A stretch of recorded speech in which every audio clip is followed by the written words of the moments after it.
Hi, I'm Tom. I'm Matty. And I'm Lewis. This is the Wigan Way, Wigan's favourite rugby league podcast.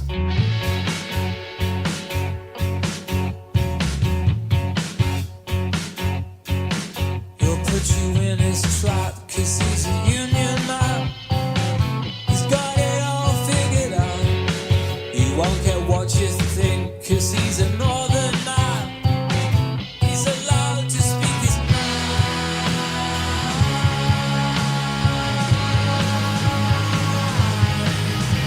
His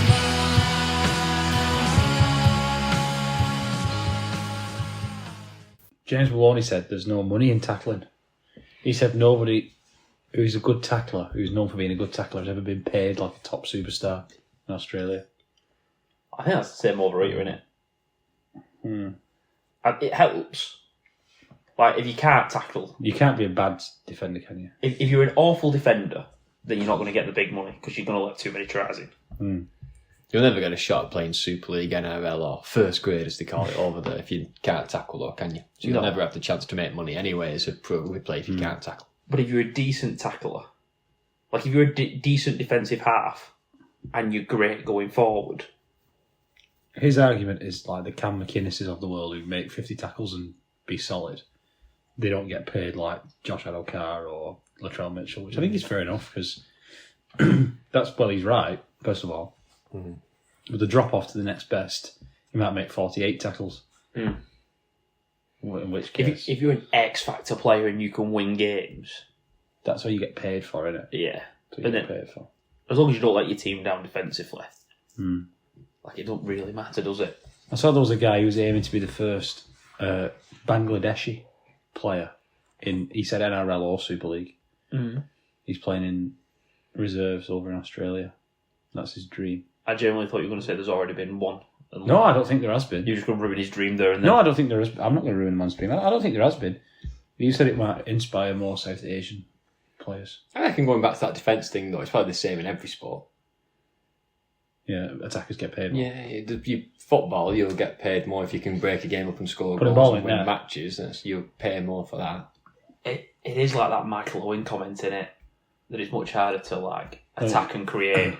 If they don't score, Than it is to if defend. they don't score, they very rarely win. Is one of his quotes. So I don't know what this is going to be. But Oh no! He was having a conversation with Rio Ferdinand about how it's much harder to be an attacker and be creative, and his logic was that he couldn't build a house, but like defenders destroy attacks, he could knock a house down. And that was his logic about that's why. terrible logic. That doesn't make any sense at How all. is this man a pundit? That's terrible logic. I know what you mean though. If your best players, your highest paid players are your goalkeeper or your two centre backs, you're probably not going to be fighting at the top of the table. That's what I mean. Yeah, You'll just be mid-table. You might be mid-table, or you might be surviving. Boring to watch, but I know what you mean. Yeah. Right, should we get into this game then? Yes, go on. Round 5 of Super League. Not the sort of win that we were expecting. Obviously, facing York at home on Thursday, a 23-22 win. First time we've seen us play York. We play York behind closed doors once. It was COVID. Did we not play him in the cup? I think that was COVID, wasn't Yeah. it? We couldn't go. Yeah, long time ago. But yeah, York's first year in Super League, and they've already sprung a couple of shocks. They almost beat Warrington. They were eyeing up a shock again in this game.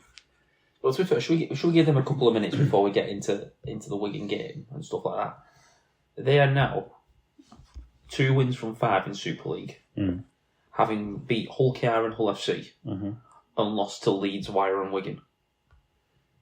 Doesn't get much harder than them first 5 games, does it? No. The challenge is now, can you keep going and pick up points where you should? Yeah. Do you know what I mean? Those performances don't mean a lot if you go to and lose at Huddersfield and you go and lose And at Cass. when it's August, you know, we've seen teams like this sometimes before. They're really hard to beat at the start of the year. We always say it for Cass, don't we? They're really hard to beat at the start of the year. Then if you go there in August or they come to you in August, they just roll over. Yeah. And that's what York have got to avoid, just rolling over in those games as many times as they can. Well, that's what I've seen from York, though, in opening match. Yeah. I think even the way they play, they remind me a bit like a Paul Worley-Salford. Underdog mentality, stuck in defensively, throw a ball about and offload to try and disrupt you. They know they can't go set for sets. They've got to find a new way to. I mean, play they were very much treading the line carefully on what was deemed acceptable and what wasn't, which as the underdog you're supposed to do. Yeah. They played that sort of underdog. We'll do what we can. We'll do what we can to stay there. We're going to slow down the ruck. We're going to stand offside and all this, which the underdog should do, and I would do if I were them. They only pushed it too far once, and it was when that lad got sin-binned, which did turn the game, to be fair. But I thought he was their best player apart from that. That's the risk, isn't it? Yeah, if it was getting to be a bit daft, you know. He kept giving away. They gave away 4-6 again on the first tackle. That was the fourth one inside 2 minutes. Yeah. Having watched the game back, it was 6 on the first tackle, and 3 of them were off the back of penalties. You know, we kicked a touch, and literally the first tackle we've given. I know we're talking about Wigan here. I do want to mention this.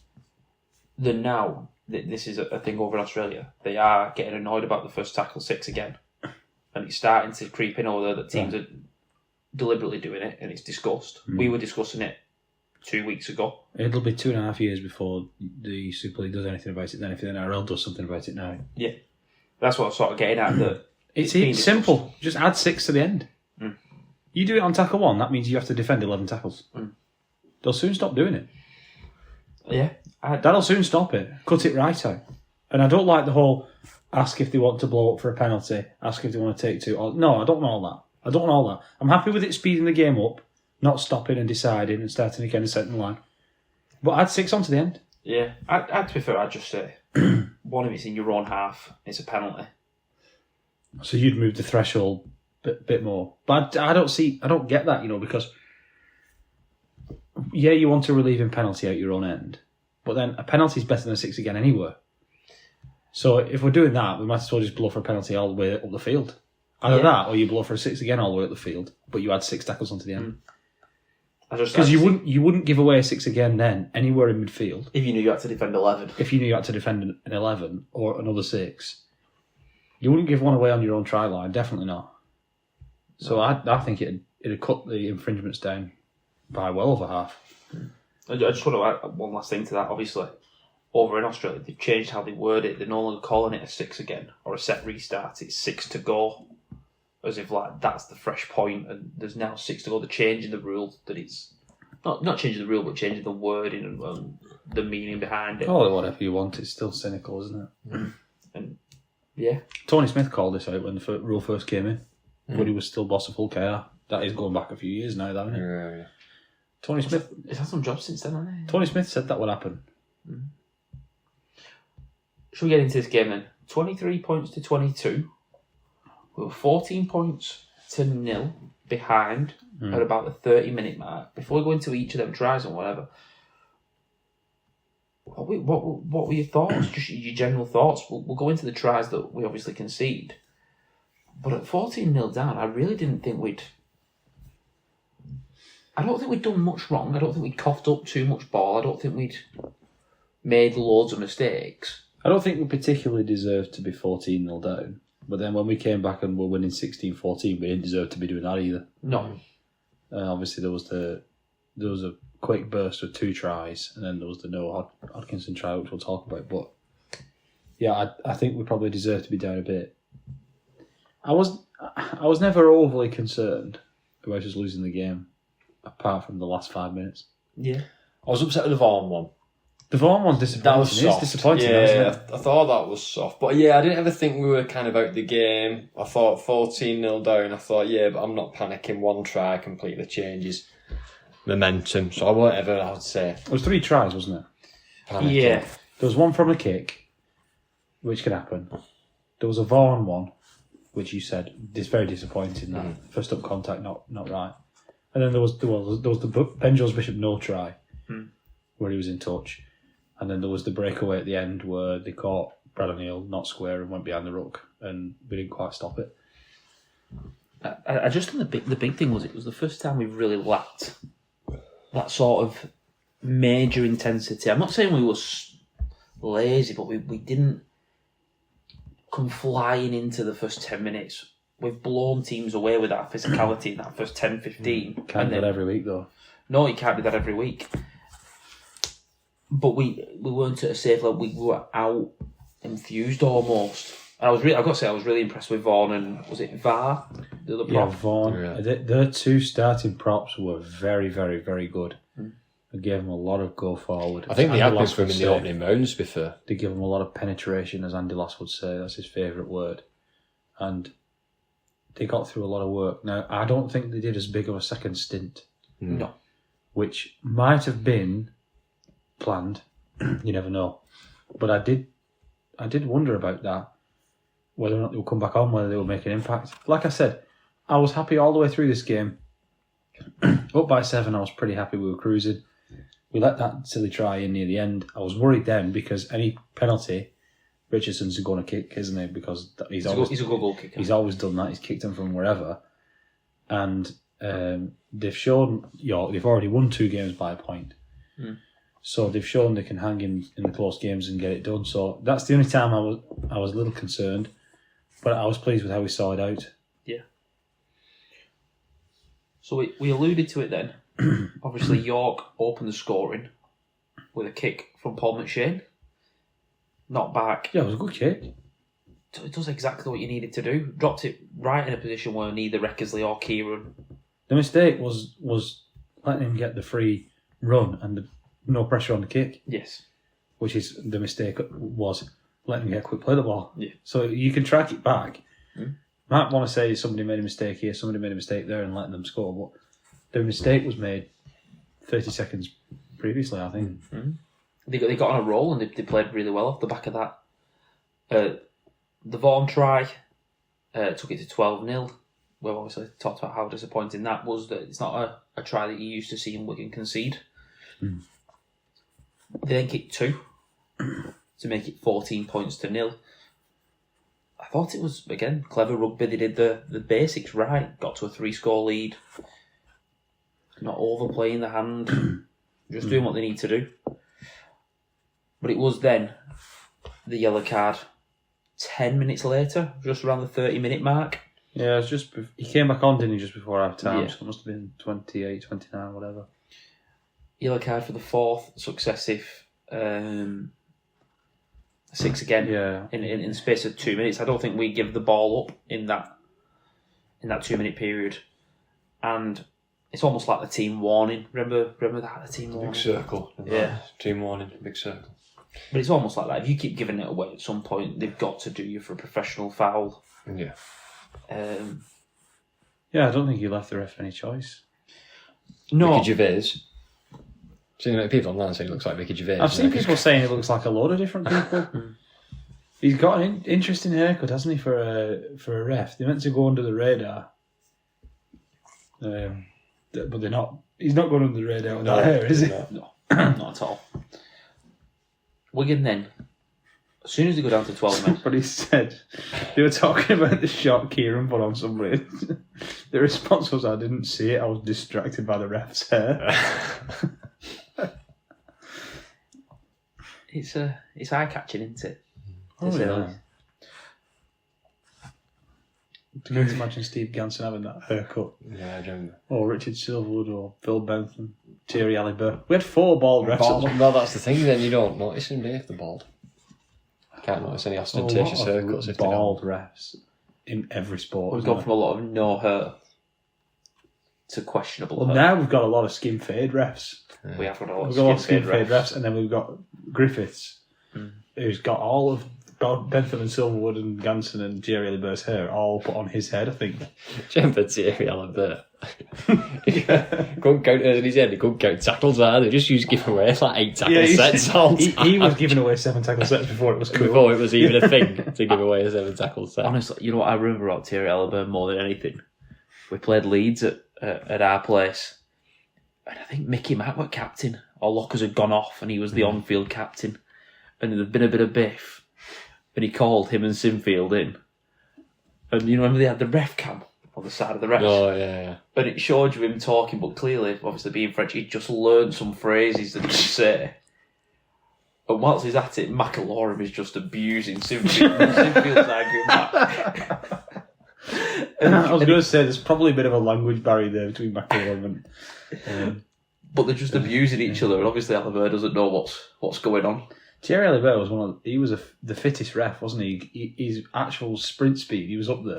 I remember beating someone to trial. He beat people to trial. He'd always try and do that. But his brain was 3 tackles behind. Oh, yeah. That was Thierry. And he always used to get big games because he was neutral ref. Australia against England. Who are you going to get to ref it if it's in England? Well, Thierry will ref it. They were the days. Right. 14 points to 0 down. York are down to 12 men. Marshall opens the scoring. Nice play. Right to left. Smith to Noah. Into Marshall. Mentioned it last week, and I think I said it straight to you, Lewis, at the time. Last week he just got caught with that pass, a little bit behind the pace of the game. Noah this week executes it perfectly. The catch and pass, and that's the experience of playing at Super League. It speeds you up a little bit. Yeah, good skill. Yeah, 14 points to 6, and it's that factor of we just started rolling downfield. Yeah. Momentum's a funny thing in sport, innit? It's huge. Goals change football games, tries change rugby games.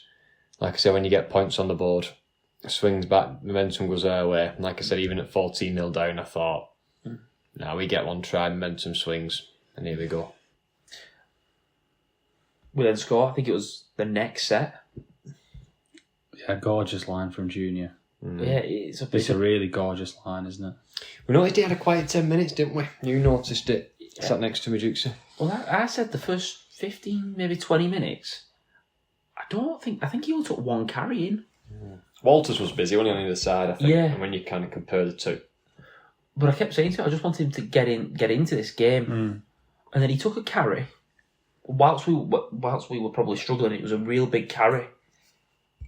Followed it up by another one the next set, and suddenly they go down to 12. And I think that really just gets into the game. You know where Sam Walters is probably more in it every minute, makes a carry every 2 sets, makes his tackles, but isn't going to fly out the line and smash someone. December sometimes just get him in the game. X factor. And here we play right to left, and Smith's building that partnership with December. That could be a deadly partnership for years to come. That line he runs is so good, isn't it? Yeah. It's unstoppable. Well, we've criticised Danny Richardson for his defence in the past. I've got no qualms with him missing this one. I've not, because 13v13, I'm not backing him one-on-one against December. That try gets scored against 13 men. Yeah. Definitely. But he's isolated, hits the gap perfectly, and he does well though, because I was shouting for him to pass it, and there was no pass on. And then he somehow gets the ball, flicks it out to Farrell, who calm his head in the place as always, finds Marshall, and it took some finishing that as well. He wanted finishing that try from Marshall. It weren't like his first one. No. I have got a thing though. Forwards, when they get in space, they do a barnstorming run, fly straight through the line, come one-on-one with a little full-back. Why do they suddenly think they have to turn into an half-back and just run over the full-back? Just run straight at him. Through front door. He maybe tackles you, you get a quick pull out of the ball and you score the next tackle. Hopefully. I think I've seen it a few times this week in Super League. Well, that's then scored by Marshall, converted by Kieran. Takes it... No, Kieran missed that conversion, didn't he? He missed one of them, yeah. That's 14 points to 10. York are winning at half-time. Obviously, we meet up at half-time and have a little bit of a conversation. It's a much better feeling being 14-10 than where we potentially were at 14-6 or 14-0 even. And so you're just thinking the momentum's on our side and we've just got to keep rolling into the second half. It changed Matty Pete's team talk. Did you say first try was massive? Sorry? No, he didn't ask me opinion. Did you not say I would have done that. First try is If massive. he'd have said to me, what do you reckon, Lewis, I'd have said first try massive in second. Yeah, it is, isn't it? The original one. We get into the second half. Start a bit more physical than we started the first half, and it was what we needed. It was definitely what we needed. We clearly ramped it up a bit, turned it up a little bit there, which is precisely what we wanted. Yeah. Yeah, and we start creating. We start throwing some shape at York. There's one where we had a lovely attempt and Walters had it stripped, I think, 1-on-1. Yeah, or He was just going through, just fumbled it or something. Was he just going through and it looked like he was going to score. And he thought, oh, that might be one for a bit later, that side. But then we actually scored on the other side. Yeah. Noah gets his first try for Wigan in his Super League debut. Really good work. There for the pat back. It was given as a pat back from Adam Kieran. I think it should have probably been a set restart. Well, Danny Richardson misses this tackle because he's looking at the ref to see if it's 6 again or not. Yeah. Based on who patted it back. Because I do originally think Noah gets the ball thinking it's a 6 again. We could always have challenged it. Almost getting ready for the tackle, which we'll talk about challenges later. But he ends up just keeping the ball alive. Keeps wrestling, beats a couple of men. He gets over for his first try in a Wigan shirt. Brilliant, deserved it. I thought he was very, very good. I did. I think York could be disappointed with this one. I think they've got the overlap on the first one being down to 12, and December's X Factor bust through the line. I think that one, when you've got him kind of there and you just let him slip underneath you, he wiggles out of it, they'll be a bit like, that's the one that cost us the game. That one got away from us. Yeah. I know what you mean. 16 points to 14. Kieran gives a penalty away for being offside. Not for taking someone's head off. Well, we didn't check anybody's off this game. So. No, I didn't. If you check on social media, could have murdered 3 people. He gets away with murder every weekend. By murder, they mean tackling somebody. Yeah. Fairly. This guy gets away with everything, but did get banned the other year. Never mind, he doesn't get away with everything anyway. We've had this conversation. Yeah. He's been yellow carded twice. But yeah, he just penalty away. 16 apiece. I can see why people are frustrated with him. He gives away a penalty on one hand and then he scores an amazing try with the next. Yeah. Was really, really good. I want to praise Jack Farrand here. Good player, this. Oh, yeah. This might be my favourite try of the year. Yeah, good player. So far. It's a good bit of a block play, a bit of shape. Look how he gets outside his man, and then the double pump is absolutely gorgeous. Delicious. I was trying to watch this on the screen. I wanted the third replay because the first 2 didn't satisfy me quite enough. Well, they put that stupid try confirm thing over the top of it just as he was about to double pump. But it's a great ball by Harry. The way he gets outside his defender and then freezes, whoever that number 26 is, he freezes with a double pump and puts Kieran over. Gorgeous really half. That's a gorgeous half-back play. Yeah, really good that. It was that acceleration just to get round him. And then no panic. No. Still keep with the same move. Yeah. Brilliant. On a plate for him. Beat you, draw you, through the gap. Brilliant. Bob's your uncle, fanny's your aunt, 4 points, please. Brilliant. I couldn't put it better myself. Yeah. 22 points to 16. Yeah. Harry Smith takes the one. 10 minutes to go. Clever boy, isn't it? Good decision. Yeah, I like it. It's no pressure on him. He could kick it from wherever he wanted. Yeah, why not? It always does my head in this. You always see teams like wait till the last 5 when they're ready for it. And you had some easier opportunities early on. 10 minutes left. Take it, get to 7. Mark Sneed likes to kick the 1-pointer with 7 minutes to go. Has he said that? No, he didn't say it, but one of his teammates said it, who was on commentary for the Warrington against Wakefield game. Might have been Ryan Brierley, it might have not been. But he said Sneedy likes to kick the 1-pointer with 7 minutes left because they don't expect it till 75. So he kicks it with 73. So it's not going to charge down on the kick. So he's not going to charge down. But then if you start thinking, right, Sneed's going to go for it on 73, you shoot out the line, or I'll just dish it off and George Williams can score. So that I think that's clever from. There's good logic behind that because by the time everyone gets back and you kick off, probably 5 minutes left in the game.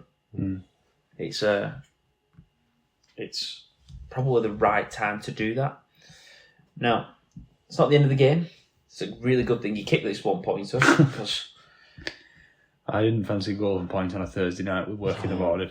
No, not after Lee last year. Just game the scene. That was a Thursday, wasn't it? As well, yeah. That's a weird game. York make a break down the middle.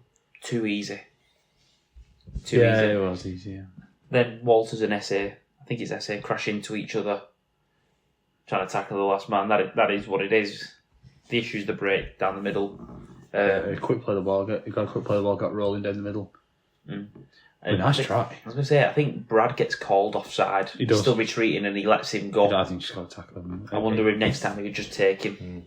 That's the Julian Bousquet method. I once heard him say that whenever he gets called offside, he just tackles him anyway and take the penalty.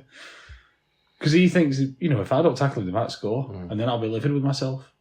Just take him. Just take him out and give away the penalty. Yeah. If you're up by 7, 8, that sort of score, rather than 30 odd. Yeah. But yeah, that wraps up the scoring. It's 23 points to 22. Not an iconic win, but it is one that you'll look back on at the end of the season. I think that can win you a league leaders, or that can get you a place in the top 2 in a home semi-final or a home quarter-final. Definitely. You got to grind them out sometimes, haven't you? And I think Matty Pete said it right, to be 14-0 down and come back to win the game. Like you say, Thursday night, missing your 2 best players. And not necessarily playing, and Waddle, not necessarily playing your best, but you've just got to find a way to win. How many times we said it on this podcast, good teams, great teams find a way to win, even when they're not playing well. That's what that's what I was thinking of. My mind went back to the quad season where we won the League Leaders Shield by 2 points, was it? Or it might have even been a points difference, I can't remember. And we said, in season 2 of the podcast, we said that the wins at Salford, where we stole that one late on. Was that with the short dropout? Yeah. Away at Salford, where it started. Not fully played that day, The date in the office that was. When we won at Salford, where it was chucking it down in the monsoon, and we'd got enough of a lead before the monsoon meant no points could be scored. Yeah. The Warrington before the cup final, where we won by a point. And then the Cass after the cup final, where we won by 2 points. Them 4 wins, what could very easily have been losses if just one bounce of the ball goes in each of those 4 games, then they'd make you finish first instead of 3rd or 4th. And so games like this matter. I did see somebody on the BBC Sport homepage say, Wigan don't look as good without 4 of the... Wait, what did he say? Without 4 of the back 5 fit. Yeah, the back 7, yeah. He said, without 4 of the back 7 or whatever. And somebody said, well, they wouldn't look as good if they sold all the players and played gerbils from 1 to 7. Yeah. Thank you, Captain Obvious, or something like that. But then it made me think, actually, Miski, I don't know if he's first choice or not anymore. We've not got the number 2 shirt, has he? But he's not fit. You've got Wardle missing. You've got Field missing. You've got French missing. That's out of your back 7, 4 of them. I don't just throw into the Miski conversation. If Miski was fit, even if he's not number 1, you move Eckersley to centre. Well, you move Eckersley to centre, or Eckersley goes to full back, and you bring in Miski on the wing. You're not playing Noah Hawkinson. No disrespect, he played great. Yeah, you're not playing Liam Farrell at centre. You're not playing Liam Farrell at centre. You're not playing Hawkinson. You're going for a stronger option. Yeah, does make a difference, doesn't it? It makes a big difference. Injuries make a big difference. And when we talk about them later, some clubs have got 14, 15 injuries already. And yeah, ours, in terms of salary cap, might be just as much, but we're seeing a lot more injuries in Super League now than I think we've ever seen. A lot more, so it's going to test everybody. Bigger injuries as well. It's going to test everybody's squad. It's a lot of months. You mean a lot of people like said this last week. It's how many people are out for the season already? That's what I mean. It's ACL, hammy, and it's bad, isn't it? Pace of the game. I'm telling you, that's where I think it comes back to. Now, you briefly mentioned it then, and it's worth probably going into a little bit more on why these wins are so important. I think we mentioned it a couple of weeks ago. The last 3 league winners in 23, 24 and 25 have won the league with 5 losses. We had 7 in 23 and won it on points difference. 25 in 24 and won it by maybe 2. Yeah. How many did we have last year? 6, and Hull KR won it. Hull KR won it with 5. Did they win it with 5? So it's how many wins you can afford to have, how many losses you can almost afford to have, and there's teams that we're talking about being at the top of the league who've already got 2 or 3. We've almost got them in the bank that you don't have to go on a massive winning streak. Do you not think though that with all these injuries that we just talked about, the number to win the league isn't going to be as high? Plus, you've not got loop fixtures, so you've not got 2 extra games against the bottom 2. Yeah, but you don't have 2 extra games against the top 2. Yeah, but the team who won the league last year didn't have that, did they? They had 2 extra games against Salford and Cass. Yes. Or Salford and Huddersfield, whoever it was. Yeah, it's obviously going to be fairer this year with the whatever, but It's still not going to be fair. it's Going to be fairer. So, but my point is even if you added a couple to that and you can afford to lose 7, we're 5 rounds in, we're going to have got 22 games left. It gives you room to make mistakes and slip up. And 40 points to 44 is not normally what you need. No. 40 to 44. 40 points we won it within 2023. I think 40 points will win your league this year. I think 20 wins and 7 losses I think will do you. Undefeated in 5, do you know what I mean? The opening 5 and big teams. Opening 5, yeah. I think already got Lee out the way, who beat us at home. Already got Hull. Wire 4 from 4. Obviously they missed one. 4 from 4, yeah. Yeah, but they're 4 from 4. But Lee and Hull, we lost to them at home last year. Yeah. And we've already beaten them at home this year. We battered them at home this year, Lee. Well, and Hull. But that was sort of my point. I was walking away from this, and obviously there was the disappointment. It wasn't a great performance and whatnot, but walking away going, there's 22 more league games left. You have to win. Potentially the worst case scenario, you might have to win 16 of them. If it's less than 40 points, then you can lose even more. But it's what you need to do at this early stage and just pick up wins. Just means when that dip in form does come, it's not as disastrous is a good way of putting it. Right. Because we always have that dip every year and everyone goes, oh, we'll not make the playoffs. And you look at the thing that we're miles ahead of whoever's in 7th. And you, well, but we will make the playoffs, won't we? And then we ended up finishing 2nd. Yeah. Or winning league. Or coming top. I was going to say, was it 2023? Every year for the past 3 years, we've been missing the playoffs at certain points. We've been missing the playoffs and we were top of the league. It's like you said about Captain Obvious. Saw somebody the other day. I know he shouldn't just go to social media or whatever, but I've got to say it. When Field and French don't play, we don't look as good. Yeah, because they're our 2 best bloody players, aren't This happens every year. Whenever they miss a game. Take 2 best players out of any squad, they don't look as good, are they? Yeah. I was going to say, I think it was 2023. And we obviously lost at Wakefield in that 27-26 game. Yeah. And I remember arguing with someone who was telling me that we should sack Matty Pete. Oh, yeah. Yeah. And we weren't going to make the playoffs. And it was another season we weren't going to win the grand final. And I think I remember saying to you, Matty, I can't believe what I'm listening to. Yeah. And then you sort of dragged me away. I did drag you away then, yeah. But it happens every year. Another win. That's the point we were getting at. Another win. This is a banana skin. They've already turned over 2 teams. They almost beat Warrington. It's a banana skin, this. Yeah. Potential banana skin. Any promoted side at home. We lost when Catalan first came up. We lost to Harlequins one time on St George's Day. We lost against Celtic Crusaders when they first came up. Yeah. I'm forgetting some more, but we definitely lost. There's 5, I think, at least, where we lost to the promoted side. We almost lost to Toulouse, remember? In fact, wasn't that 23-22? There's the pink kit. When we beat Toulouse? Yeah, it was 22. No, I mean, the score was the same as this game.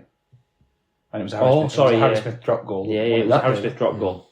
Promoted sides generally do quite well against us. Was it 2019 we went down to London and lost? London and beat with London with an intercept. Ben Jones Bishop scored that day with an intercept. Ben Jones Bishop, yeah.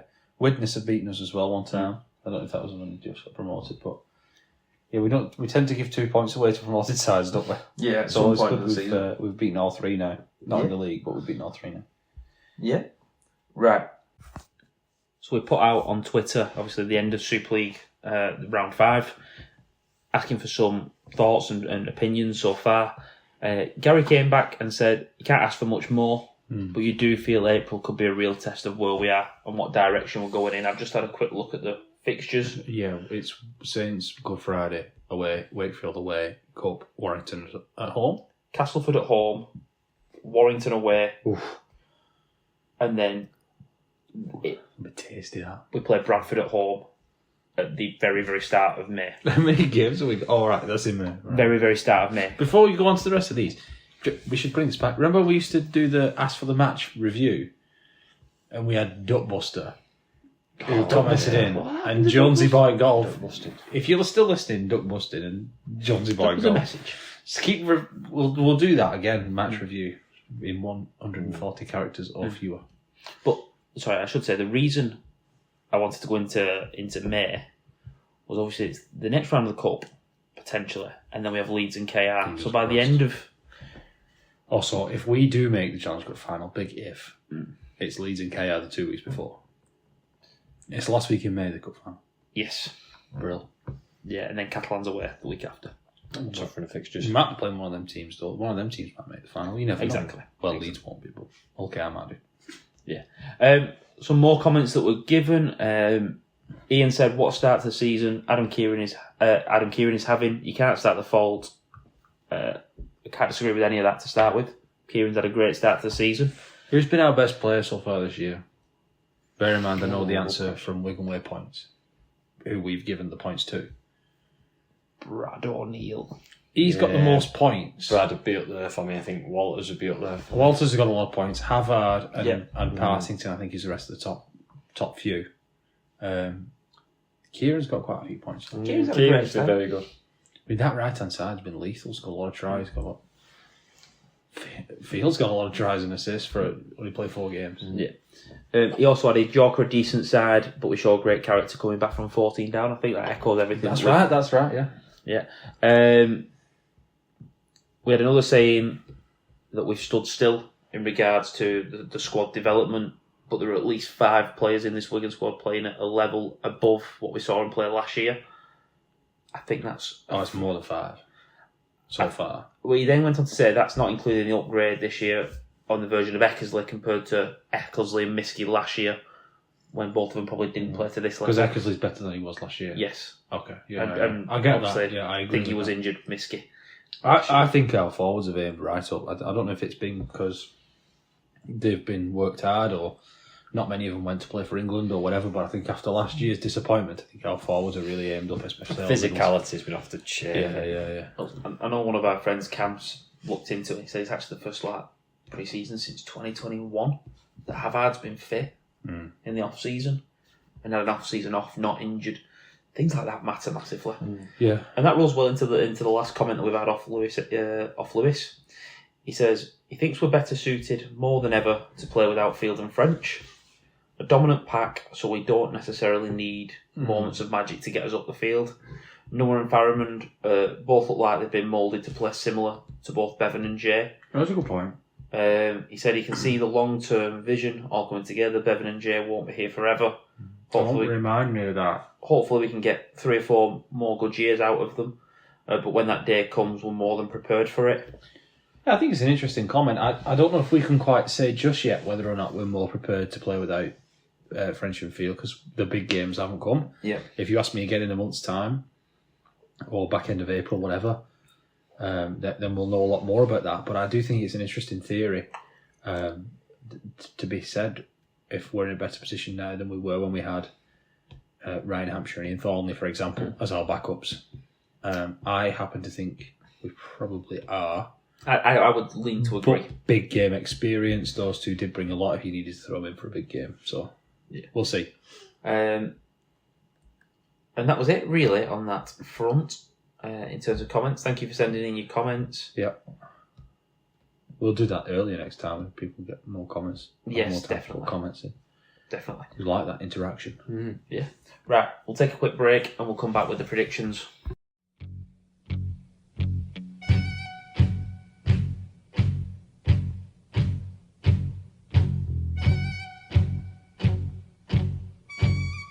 So it's our weekly prediction slot. Having a look at last week's results. Saints were giving 14.5. Toulouse beat the spread on that. Yeah, they won by 14. If Saints had dropped a goal, it's a tough game, this game. And they got a point over everybody else. I was the only one to go with Saints there. That line was set perfectly, wasn't it? Yeah, exactly. Matty, you and Lewis both went Huddersfield. Bradford were giving 19.5. Huddersfield beat the spread on that, even though Bradford get the win. That was just too many points. Yeah, I think so. I said that last week, didn't I? Now, Matty, a good one for you this week. Wakefield were giving -8. Lee beat the spread on that. Only you went that way. Thanks for that prop scoring in the last minute. I know. They had already lost. I know. Yeah. Well in big, lad. Definitely. Warrington were giving minus 20.5. I was the only one that went Warrington. No, the listeners went Warrington as well. We'll talk about that game in a bit more detail later on. Hull KR travelled to Catalans, were giving 8.5. I went Catalans. Catalans won the game. Yep. So that blows away any spread. Blows away the spread there. And then finally, Leeds went to Hull FC, were giving 8.5 points. Everyone went Leeds, and Hull FC got the win. Yeah. So that then puts... everyone got 2 and you got 3. Yeah, in total, basically. Looking at the leaderboard, Lewis and the fans are leading both on 9 points each. I'm sat in second on 8, and Matty, you're in third on 7, but that could have been very easily been the other way. That could have been flipped. Yeah. Right, we're going to look at this week's predictions, starting off with Castleford-Bradford. Castleford are at home, giving 2.5 points. Castleford are minus 2.5. Okay. So I'll go with... Well, I think Bradford are going to win the game, so I'll go with Bradford. I'm going Bradford. Yeah, Bradford. And the fans all agree. I'm not surprised with that one. Sorry to be boring, but I think you forget your mind if you're back in Castleford. I think so. Yeah. After this week's performance. Yeah. Hull KR, host St Helens. Hull KR are giving 7.5. All right, that minus, makes my mind up. I think that's going to be close either way. So with that being said, I'm going to go with St Helens. Then I need to. I think it's going to be close, that one. I tend to agree with you. I can't see it being more than anything. I'm going to go St Helens. Lewis is in deep thought. I am in deep thought. For an audio podcast, the silence coming off from Lewis here is not helpful. He's working out whether or not he can back or just feel for this game. Where's it being played? It's at Hull KR. Craven Street. I'm going to go Hull KR then. To win by 8 or more. I do. I think they'll win. I think they're going to win by 10. So. And the fans. I'll go Hull KR. Oh, the fans disagree with us. Okay. Well, someone's going to be different and make it entertaining. That's true. Yeah. Right. York and Wakefield. Wakefield travel to York. Mm-hmm. They're going there giving minus 10.5. Okay, I liked what I saw from York. I think it's going to be difficult to back that up, but I think I'm going to go with York to get within that 8.5. I'm going to go Wakefield for that. I think it's going to take a lot out of York. They've had a couple of good close games. Yeah. I think the energy's going to start to run low, so I'm going to go Wakefield. I know what you mean. I'm with you on that, Lewis. I'm going Wakefield to win by 11 or more. And we can't give an answer for the fans because it's currently 50-50. Oh, I like that. Listen, fans, if you keep it at 50-50, then you don't get a vote for that game. Oh. If you actually can get it 50-50, you don't get a vote for that game. Oh. I'll be shocked. It's not going to be 50-50. It can't be 50-50. You don't get a vote for that game if it's 50-50. Yeah. Right. Hull FC host Catalan. Hull FC at minus 6.5. Hull FC versus Catalan. Okay, I'll go with... I don't know. These two teams both did quite well this weekend, didn't they? Both been very inconsistent as well, so it's hard to think about who's going to perform on the day. Because I was just thinking then, Catalan played all right, but they've got all the young players. And then I thought, well, FC have beaten up. I'll go with Catalan. Not with any confidence, though. Catalan to win by more than 7. No, because you just told me Hull FC are giving 7.5. You're giving 6.5. All right, so Catalan needs to get within 7. We're within 6 then? Yeah. Right, so that, Catalan. I'm just choosing underdogs. Choosing road dogs all the time this week. I can appreciate it. I'm going to go Hull FC to win by 7 or more. Hull FC are known for having really bad home form. Which is weird, isn't it? But they are. Catalans are known for being bad travellers. Catalans are not good travellers, to be fair. So, that really cancels each other out, doesn't it? I feel like flipping a coin. This is an hard one, this. Yeah. Got FC. They beat Leeds, back it up, front of your fans at home. That'd actually be quite a fun game to watch that. That'll be a good game to watch. The fans currently are going Catalans. Okay. Yeah. Things could change, though. Still time on that vote. This will be good for the predictions next week. I think the league, the points will start to... We're all going for some different ones, so it'll start to create a bit of a spread. If this weren't the spread, then it'd just be... Everyone gets 4 or 5 out of a week. You know, they all got the same answers. Yeah. There were those weeks where we were all just picking exactly the same.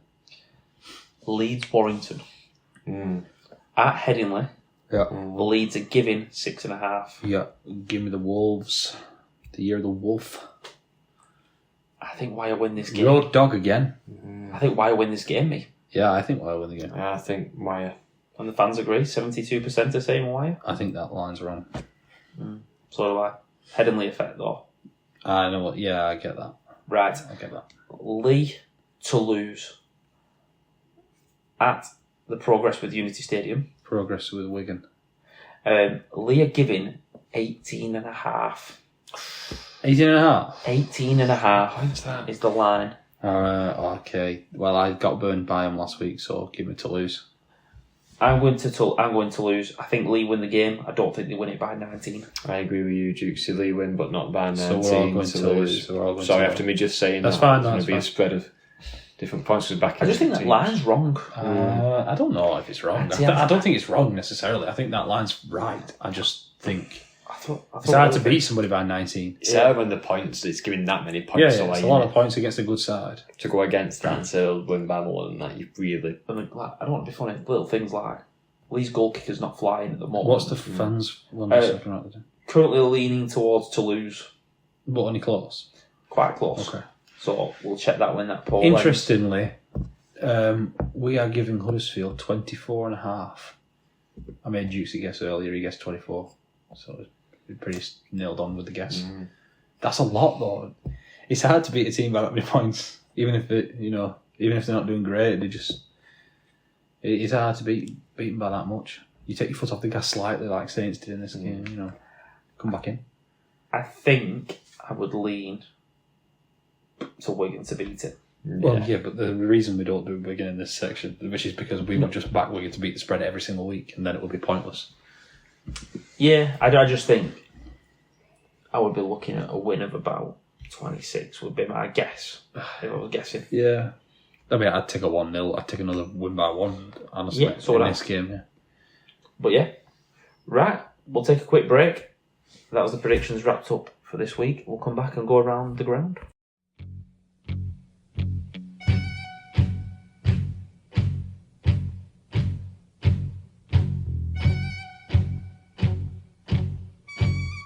So, going around the grounds, obviously, we started off the round of fixtures on the Thursday, so no Thursday game to discuss. Started on Friday. St. Helens travelled to Toulouse. Was an early kick-off, 6 o'clock. We said we'd like that last time. I think it was the first round of the fixtures. Catalan and Huddersfield played early. Catalan and Huddersfield, yeah. Saints won 30 points to 16, but probably a game of two halves is the best way to describe this. Saints were dominant in that first half, 28-0. Yeah. In the arm wrestle early on in the second half, but around the 60-minute mark, Toulouse able to get a few points, probably a little bit too late. Tries from Ligier and Dupree and a couple of others got it to 16, but it was just a little bit too late. Probably the worst half we've seen from Toulouse. Yeah, although they did have a similar first half against us and then kind of clawed it back in the second again, so that might be one to watch for them. Slow starters, perhaps. Yeah. I don't want to take anything away from St. Helens in that. They started very well. You get an opportunity to go out of sight in the first half, you've got to take it just in case. Yeah. It's always tough going to France, we said that. Saints deserve the credit for that win. Banana skin avoided. Yeah, definitely.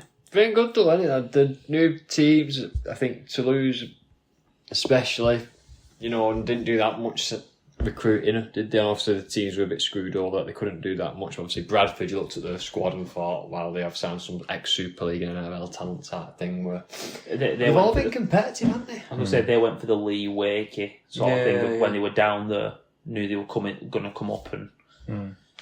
Invested quite heavily, but all three of them, it's been competitive, been giving good games. They've not been what easy. Do you know what I mean? It's been good to see. Honestly, I think there's only been good. I think there's only been one blowout involving them. York got blown away at Leeds. But then Leeds walked away from the next week and did the same to OKR. In fact, beat them by more. Exactly. There was then 2 games that were late kickoffs. Wakey Lee was the first one. That was the one I was watching. I was watching this. Wakey won 18 points to 14. Yeah. Backdoor cover, as we mentioned earlier, from Lee, scoring very late when the game was already gone, so the scoreline flatters them somewhat. I Yeah. think this was a dominant Wakefield performance, really. Yeah, I don't think Wakefield were at the best. I think they've got another gear that they could go to. Big thing for them is having Jowett back. He's massive. Yeah. And I'm not saying this because we're going there in a few weeks, but it looked like a big night at Bellevue. Mm-hmm. There was like quite a few on. They were getting behind the team. The problem was they put the fireworks on when they scored a try, but on a delay. So Max Jowett was trying to kick a goal, and all he could see was just fireworks. Small. Yeah, probably best not to do that when you're kicking. Don't turn the lights off either, like you do at the Halliwell Jones. What do you think this leaves Lee? Is it just a case you wait till you get more troops back and then go from there? I've got a bit of not a concern. I'm not going to be concerned for other teams, but the 1 win from 5, after getting off to a good start when they beat Leeds, and they probably should have beat St Helens round 2, and they blew that away. They've got 3 or 4 big names coming back soon. We talk about Amala Hanley's due any time now. Offa Ngawi and Ipape was given 5-6 weeks. That's coming up in a couple of weeks' time. I think Armstrong and Bailey Hodgson are both back soon. But how do you bring 6, 7, 8 players back into a squad? That's easier to do that if you're losing. You know what I mean? I never say don't change a winning team. Well, do change a losing one. But my point is your ideal situation is you're bringing one person back from injury, really. You don't want 7 or 8 players who are 80, 90% fit. Well, they've had some tough games.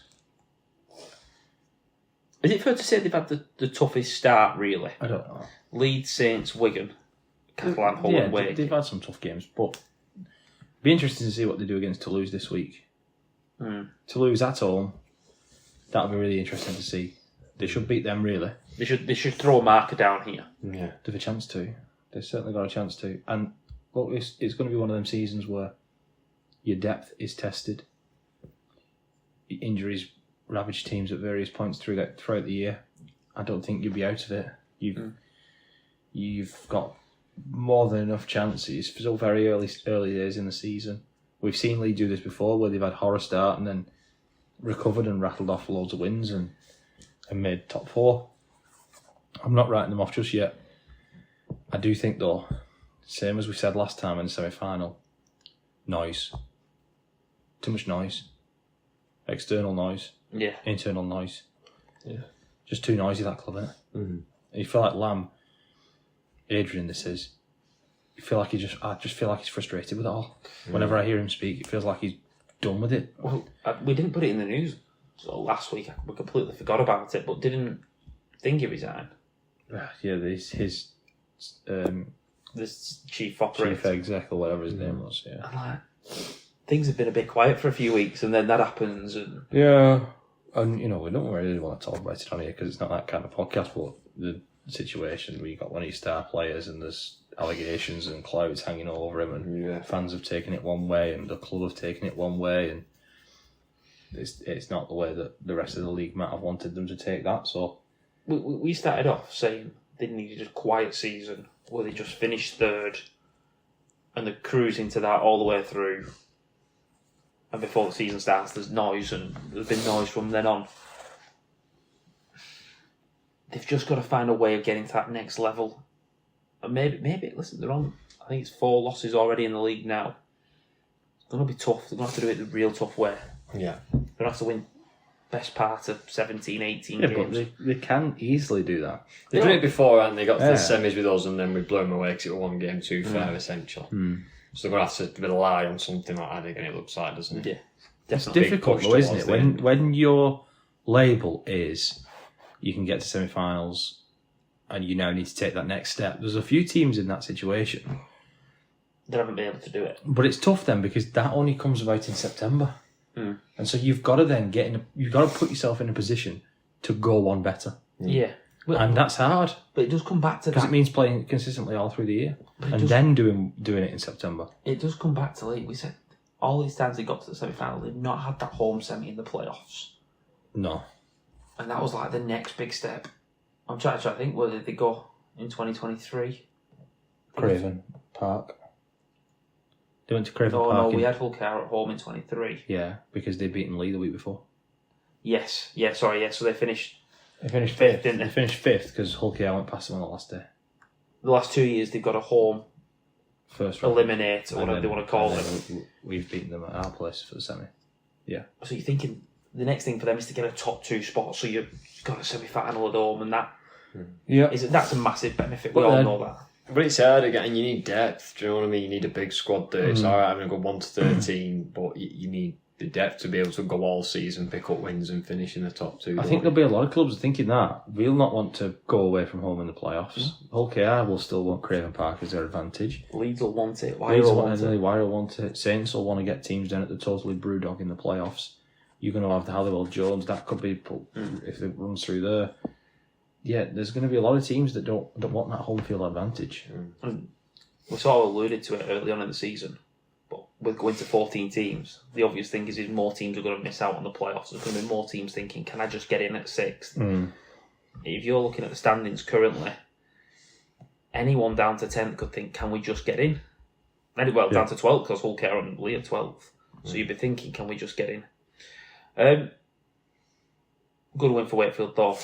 No discredit. Yeah, I'm happy with Wakefield, how they've started. They had that loss against Toulouse, didn't they, first game, and then they've not looked back, really. No. They've played great. And they've done it tough. Some injuries in the back line there. Over to Odsal. Bradford beat Huddersfield 26-14. Yeah. Huddersfield were in this for a long period of time. It was 4 points to 2 at half-time to Bradford. They got ahead by the 55th minute or so. And then 2 quick-fire tries from Ruan and Nicarima in the 57th and 62nd. Yeah, Nicarima got 2 tries, but I think Huddersfield will be disappointed with both of them. He didn't really do anything special to beat them. It was more like a right foot step and a barge over. And I feel like if Nicarima's going to beat you, you need to make him do it with a great pass or a kicking behind or something. Exactly. You can't just let him crash over, and I think they'll be disappointed with that Huddersfield. Yeah, but we all know how double conceding 2 tries back to back in quick succession, it just kills your momentum, kills you. They were then 8 points behind and they never got back into it really. Bradford are going well though, as we said before. The United teams are doing well, especially Bradford. They seem to be. They've won 3 from 5 in the league, and their defeats, they should have beat Saints, and they could have beat Hull on opening round. Yeah, they could be sitting 5 from 5. Yeah. And I know it's coulda, woulda, shoulda, whatever, but 3 from 3 at home. 3 from 3 at home, exactly. Obviously, lost to us in the cup as well. They do need to find a couple of wins away from home, but they've got that chance this week going to Castleford. Yeah, that'll be a big game. There's a lot of tasty games this week. Yeah. Huddersfield. Yeah. Can I suggest we leave this for the news? Yeah. Well, do we want to talk about it now, or do we want to talk about it in the news? Well, we're going to have to discuss it now, aren't we? Should we talk about it now? Yeah. Huddersfield have sacked Luke Robinson. They have, yeah. Breaking news. There's your news. They are... I just want to get this right. They're obviously without a win, negative 82 points. The only team they've beaten this year is Hunslet. Yeah. In the first round of the cup. They've not really pushed anyone close apart from Wakey. In the second game of the season, they were 18-16. Everything else, they've lost by more than 16 points.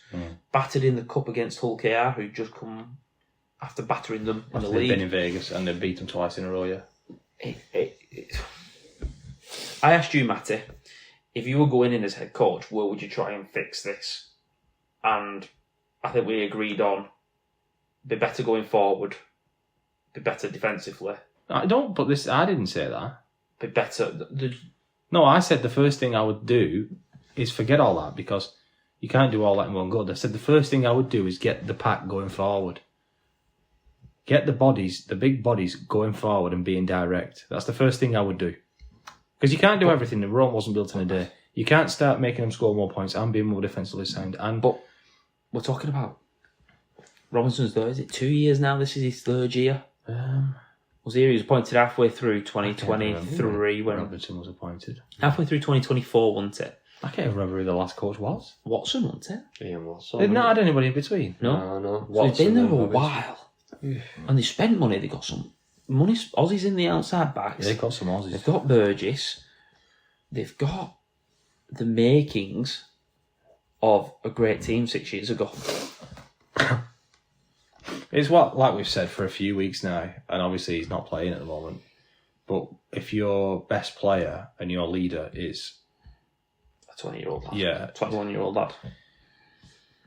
he's meant to be your spark, we had the conversation walking down to the ground, didn't we, about the difference between Artur Morg and Aspire Robiche.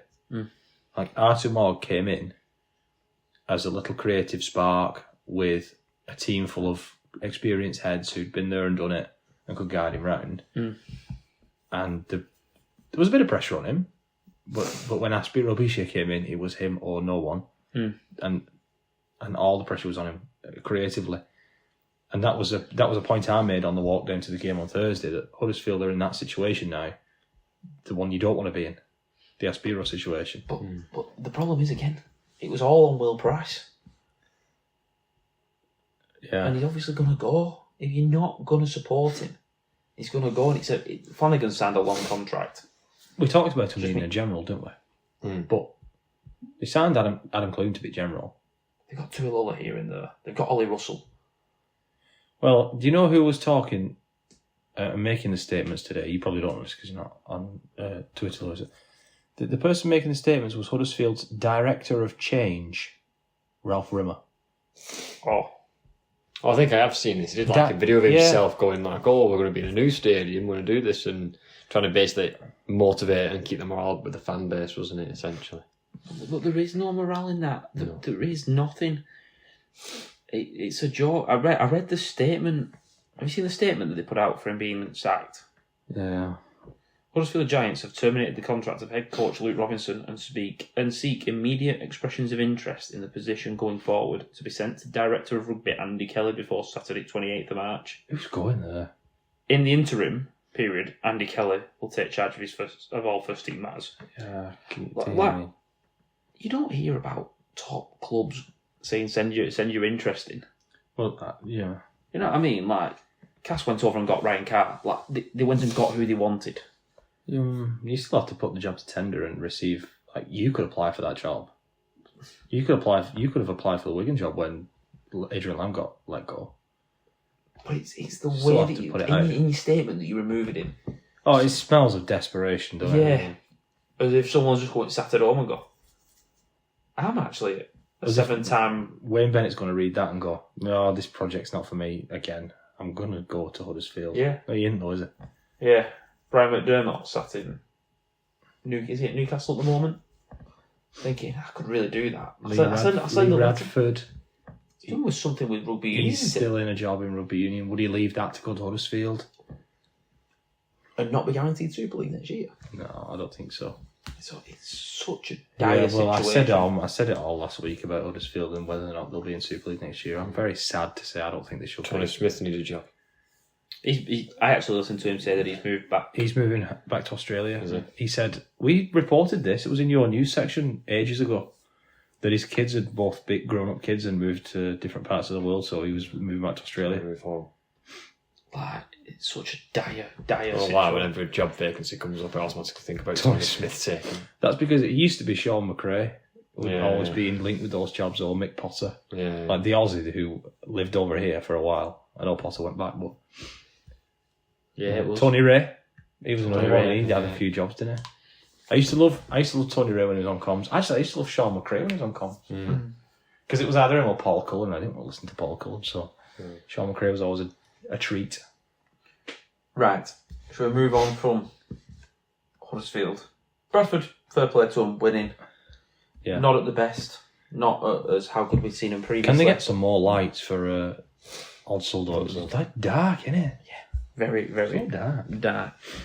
So we've moved on from a dire situation at Huddersfield to a slightly, and I say only slightly less dire situation at Castleford. They went to Warrington and lost 72 points to 6. You say slightly less dire, I don't know if it is. Well, they've got a win. So this is one team drowning in the bottom of the ocean. The other team is also drowning at the bottom of the ocean, but they've got some armbands on. Like, that's what this is, really. They're both at the bottom, bottom of whatever deep trench you can think of. But one of Huddersfield's them's already been eaten by Sang on the sharks. shoulders of giants. Yeah, very nice. It's tough, this. Like, Ryan Carr, I feel sorry for that. What? Well, I would do if you hadn't blamed the ref for all of the defeats so far this year. Well, to be fair, the one when I saw the interview, post-game interview after this one, I mean, you can't blame the referee. He lost by 70 odd points, can you? But watching this game, you just saw, and there was just 3 tries. They just ran through the middle of them. Yeah, it was, and Warrington They just ran through did whatever they wanted. Yeah, they just went, we're just going to catch the ball, we're just going to run, and they just broke the line. And if you just coach sat in the box, just was thinking like, what's going on here? Yeah. What is actually happening? What have we practiced on our tarmac field this week? I actually remember sitting and watching it. It might have been 20 odd at this time, and I just said, They've not thrown any shape. "Well, Warrington haven't done anything. No. They just passed the ball through hands. They just got given 5 tries without even trying. Yeah, I think it was before Valemay scored, but they just passed it, and Ashton just went round someone, and then they put a kick in and a short ball to Curry, and you're like, what are you doing? They're not. At least make someone try and have to score against you. I said to you on the phone, Matty, I said, sometimes you lose by 60 odd or whatever, and a team's been unplayable. They've thrown ridiculous shape off you. You can't get anywhere near them. You just go. Every ball's bounced for them. Yeah, you just go, that's the best the team could ever play. Whereas you go, yeah, we were good, but they'll be thinking they've got another gear. Oh, yeah. Oh, they have. It was I don't scary. think it was a weird game, Warrington. I know they've done what they had to do there by putting a big score on, but they'll think it's a weird Get a game. Manson binned. Yeah. They'll think it was a weird game, Warrington. Yeah. Like, you can't take much from that if you're Warrington. No. Because you just not had any sort of resistance. So that'd be a weird game for them. No, I'm looking at Cassie's lineup. The whole 1 to 7 is imports. Quarter players. Quarter spots. Yeah. The backup centre. Sorry, the 1 to 4, 1 to 7 isn't because Daniel McIntosh is in there. But Mapapalangi was brought in and probably ahead of. He is first choice. Yeah. You're 1 to 7 being quarter players, and then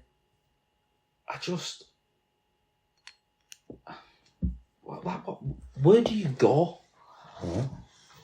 We talk about that, and we were there first game of the season, and they had that documentary about training being played on that big screen. Yeah. As if they turned a corner, and this was something different, and they brought a different mentality, and then they showed up against us, and I thought, ooh, they stuck with us a bit. They didn't give it away. They were tough, and Well, you can do that though when you've got.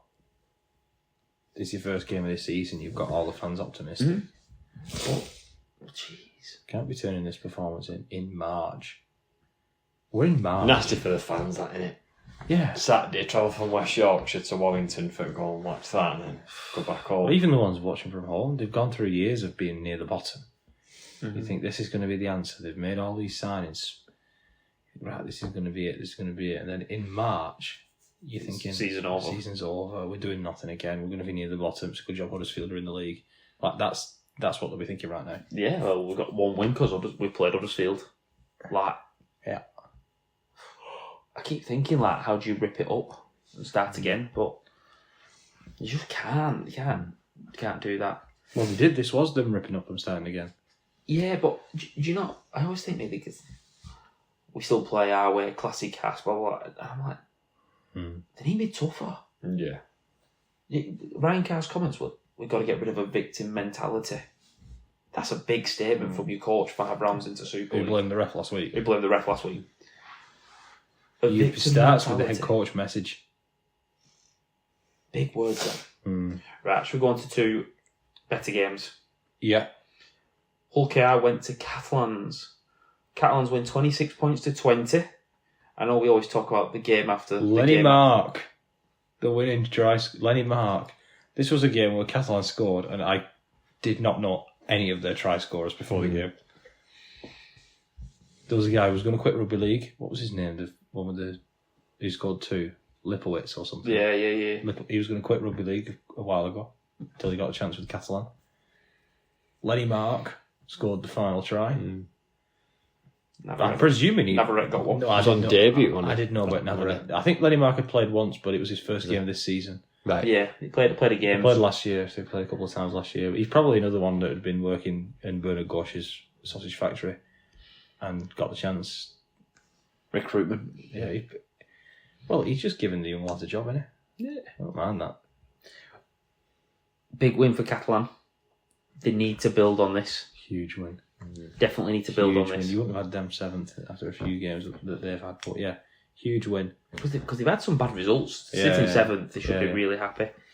KR, Well, the one from 4 in the league. yeah, they came back nicely into this. It's got to be said.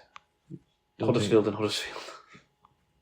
No, I know. I'm all about coming back into the season. Well, I back mean, into this the game Vegas. was when they were losing by 20 points to 6. They came back into this game well and rolled Catalan a few times. And the game turned, for me, back in Catalan's favour with the broad bent where he made a really good break, ran all the way down the field and then threw it to no one. And Catalan got it. And we were on 4 and you said, and I think I said, Catalan might drop a goal here. And you went, he might score. Because Lenny Mark was running down the wing. Because I think your phone was a bit ahead of mine. So Catalan scored there with Lenny Mark to win it. I do think they deserved it on balance. I think Catalan were the better team. Over the course of the game, they were the better team. But they tried their best to lose it.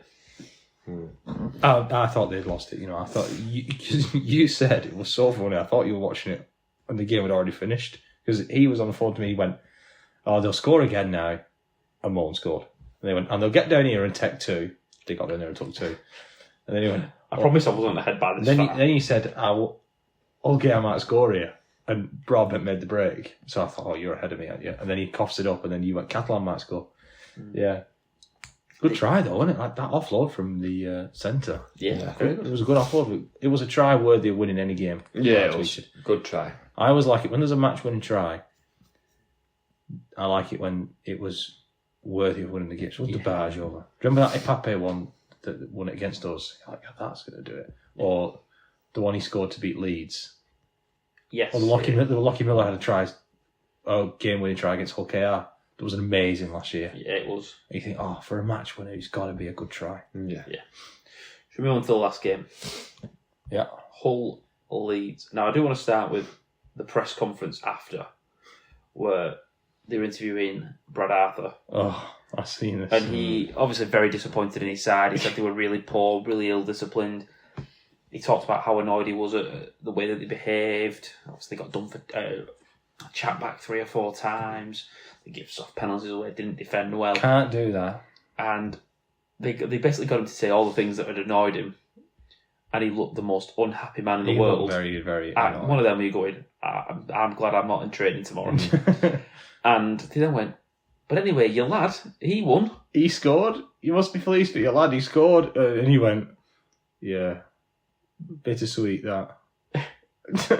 Remember when McNamara did it and his lad had scored the winning try against him and he was at least being magnanimous. He said, well, as a coach I'm upset, but as a dad I'm proud. Arthur, there was none of that because he was so annoyed. He was fuming. He was furious. He was like, I'm going to be happy about something, so yeah, sure, I'll be happy with that or something like that. Yeah, it was a couple of coaches had strong words for the players. Obviously, Brad Arthur with Leeds, Willie Peters with OKR, and Ryan Carr with Cass. I'm assuming Luke Robinson did at some point, but... Well, Applegarth will have been pleased with his charges. Sylvan Hills probably would have been okay with that second half performance. I think everyone else would be pretty happy, really. That's it now, isn't it? That's it, apart from Robinson. All the losing coaches. Although, to be fair, if I was Ryan Carr, I'd probably not say anything. Well, what you lose 72-6. What can you say when you lose 5, when you get 70 put on your... I won't even watch the video. No. So let's just ignore that and come back. Get rid of the video. Big win for Hull, though. I thought they'd blown it a couple of times. When they had 14 back in. I think they were 14-2 up, and then they conceded 2 late before half time, and Luke going at half time losing, get back ahead and managed to hang on. I felt for Connor though when he took that 2 and hit the post and didn't even get the repeat set. Yeah, I was sat with my dad and I said, "What's the worst case scenario here?" Hit the post. Yeah, because we always say at 8 points you take the 2. Yeah. Like, oh. But you can take the 2. If you miss, you get the ball back.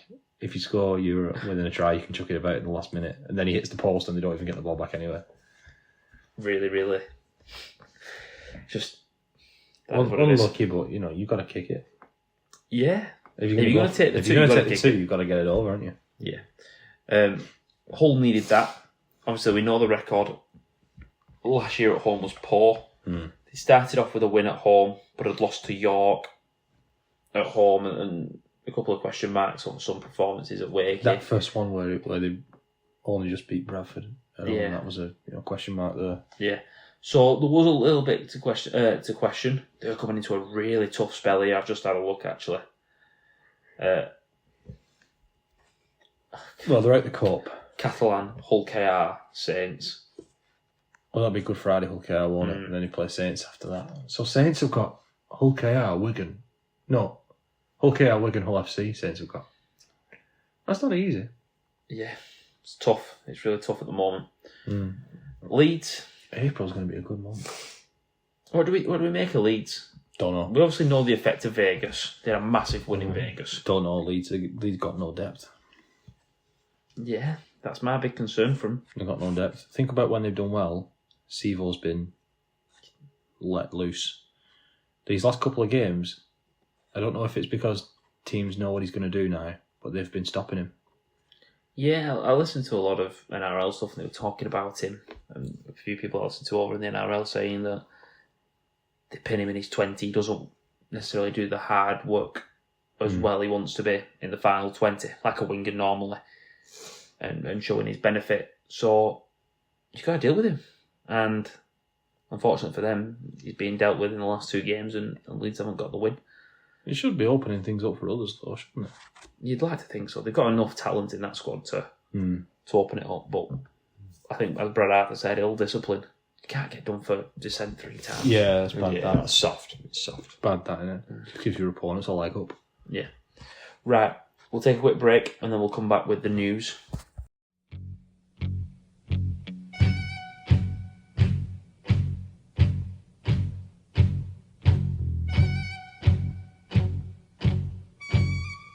Lewis, what's happened in the news?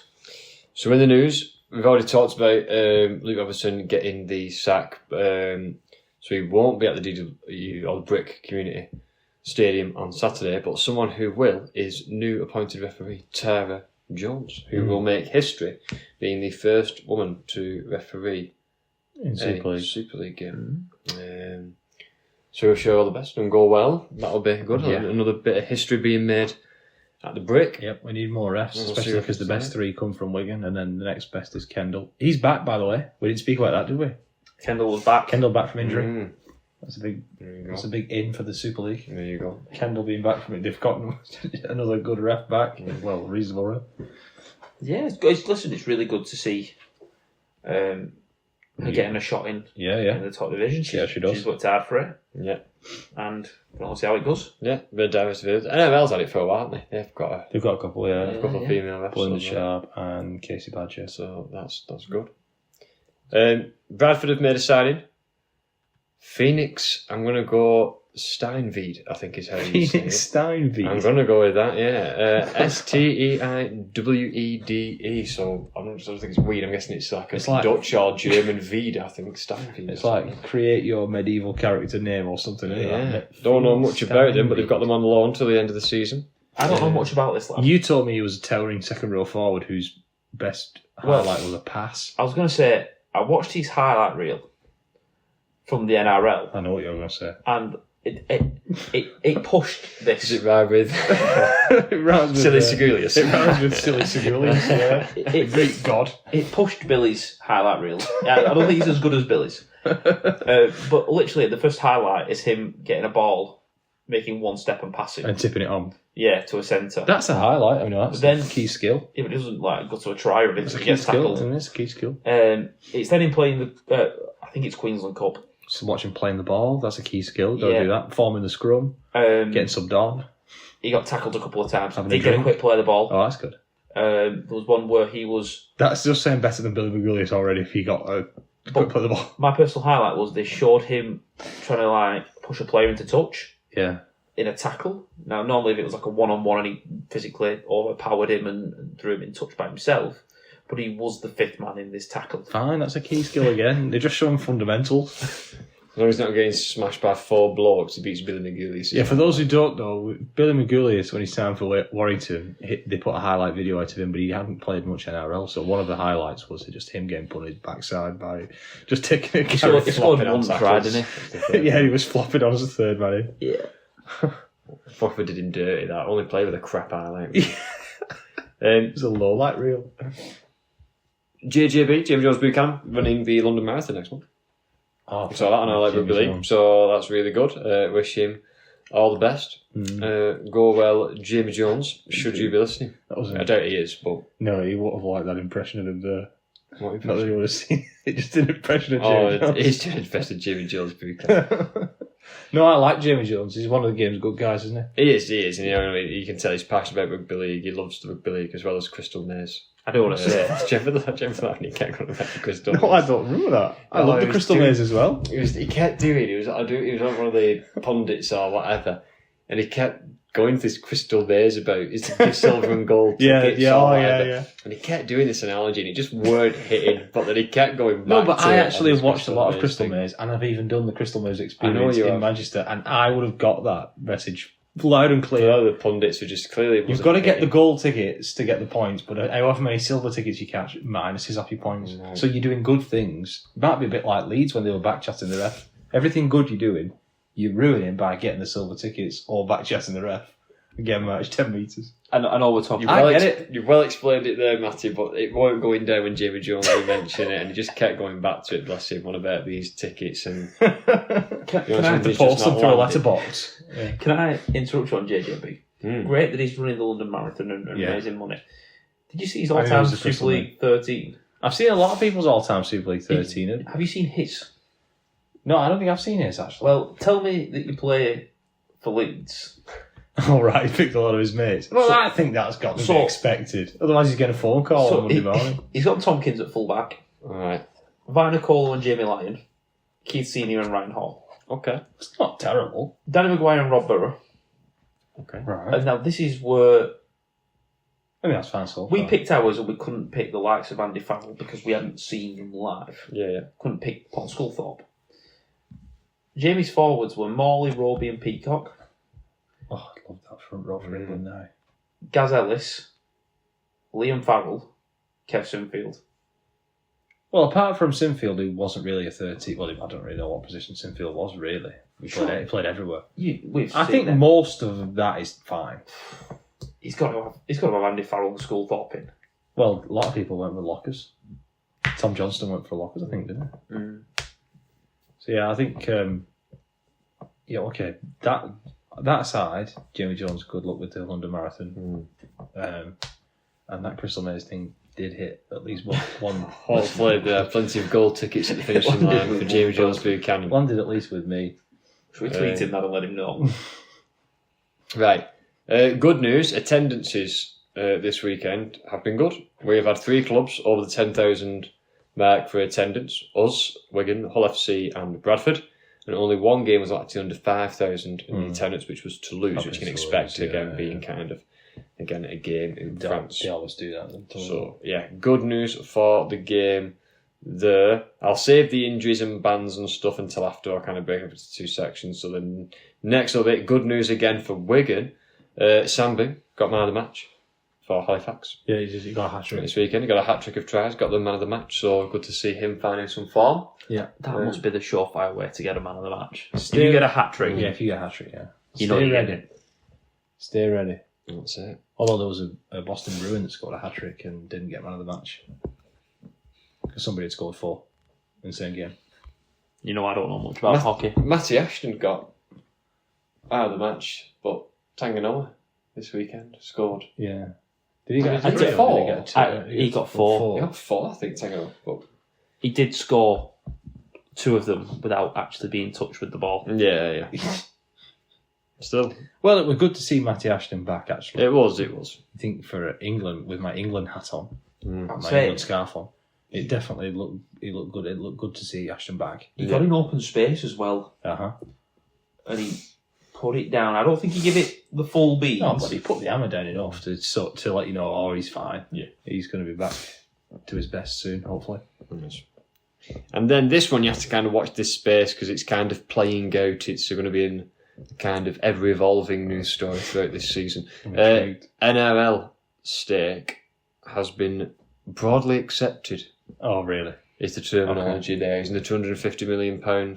Yeah, Over 5 years. Last week Bit we over 5 reported years. that it was 250 over 5. Now we're reporting that it's been broadly accepted. Again, I don't know what broadly accepted. That's the kind of... They probably said yes, The but phrase with a they're few mitigations or a few reservations. I think the club owners don't want to give up quite as much control as the NRL want them to give up. I think there's probably going to be a middle ground that they settle on eventually there. Give us your money and have no influence. That is what they want. Well, that's not going to happen, is it? It's just not going to happen, is it? They don't want to lose the control and whatever. Well, the problem is, We what are. are they going to spend that money on? That's the question. Are they going to spend that money on people like Phoenix, whatever his name is, to fill out your squad? Orange paint at Cass. Well, yeah. Need to put a time on. Well, they tarmacked everything they could see and then put grass over the top of it for a training pitch. Could be orange paper cast. I wonder why we're getting so many injuries. Well, Could be a good night out in Vegas. yeah, it could be. Actually, yeah. That's about 5 bottles of beer. Vegas. Right, injury news. Who is on the shelf? Doro is out for 8 weeks.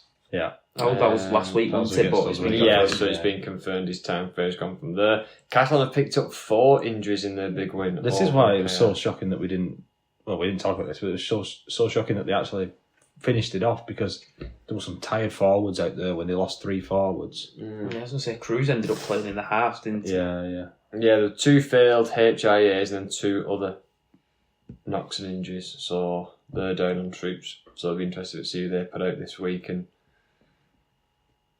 keep watching for how long they're out for. Caesar's out for 6 weeks. Yeah, he goes to miss the first game, didn't he, this week? That was his I don't know if he's on there, but Custer's picked up a 1-game ban. He They has. looked really good last week. Done together. Arthur and Cust Oh, Arthur and Cust. against Leeds. So that'll be a disappointment that they've lost him. Yeah. I know it's only 1 game, but if you have an extended period together, you'd like to not have any injuries in that. And then something which has caused a little bit of controversy, if that's the right word, Gaz O'Brien and his flashing mouthguard. Oh, yeah, this was for Lee. This is... So they've got these mouth guards at the try-in, and Brian Carney mentioned the moulded mouth guard they used to use where you put it in a glass of hot water. You remember doing that and moulding it to your teeth? Yeah, we've done one of them.